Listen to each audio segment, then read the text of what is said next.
Hi, chana masala எப்படி செய்கிறதுன்னு பார்க்க போகிறோம். அதுக்கு தேவையான பொருட்கள் 3 பச்சை மிளகாய் சாப் பண்ணி வச்சுருக்கோம், 2 இன்ச்சு பீஸ் இஞ்சி சாப் பண்ணி வச்சுருக்கோம், கொஞ்சோண்டு கருவேப்பில், 3 பெரிய வெங்காயம், 1 கை கொத்தமல்லி, 3 தக்காளி, 2 table spoon Everest chana masala powder, 1 table spoon சீரகம்,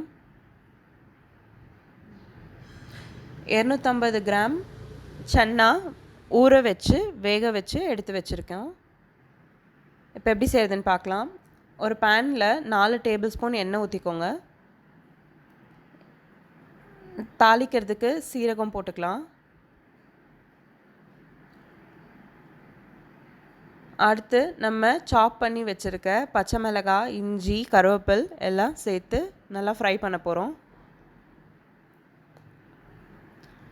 அடுத்து நம்ம பொடியாக கட் பண்ணி வச்சுருக்க வெங்காயம் நல்லா ஃப்ரை பண்ணிக்கோங்க. வெங்காயம் வணங்குறதுக்கு தேவையான அளவு உப்பு.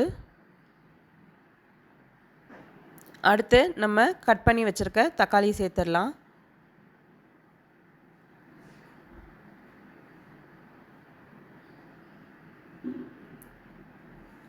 இப்போது ஒரு மிக்சியில் 1 கை அளவு நம்ம வேக வச்சுருக்க சன்னாவை எடுத்து நம்ம சன்னா வேக வச்ச தண்ணியிலையே அதை கொஞ்சம் ஊற்றி அரைக்க போகிறோம். நல்லா ஒரு பேஸ்ட் மாதிரி பண்ணிக்கோங்க. இப்போ நம்ம தக்காளி வணங்கிருச்சு, நம்ம வேக வச்சு எடுத்து வச்சுருக்க சன்னாவை ஆட் பண்ணிடலாம். நல்லா மிக்ஸ் பண்ணிக்கோங்க. நான் கலருக்காக இந்த காஷ்மீரி சில்லி பவுடர் 1 ஸ்பூன் எக்ஸ்ட்ராவாக சேர்த்துருக்கேன். அது ஆப்ஷனல் தான், உங்களுக்கு வேணும்னா சேர்த்துக்கலாம், இல்லைன்னா தேவையில்லை. சன்னா வேக வச்சு தண்ணியவே தான் நம்ம இதில் யூஸ் பண்ண போகிறோம். அது 1 கிளாஸ் ஊற்றிக்கோங்க. ஊற்றிட்டு நம்ம அரைச்சி வச்ச பேஸ்ட்டை ஆட் பண்ணி நல்லா மிக்ஸ் பண்ண போகிறோம்.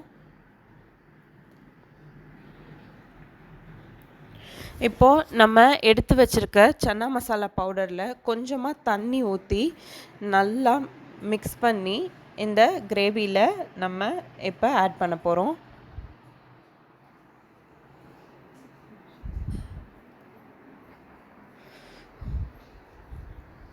சன்னா மசால் பவுடர் ஆட் பண்ணதுக்கப்புறம் அதை ஒரு 10 மினிட்ஸ் மூடி வச்சிடலாம்.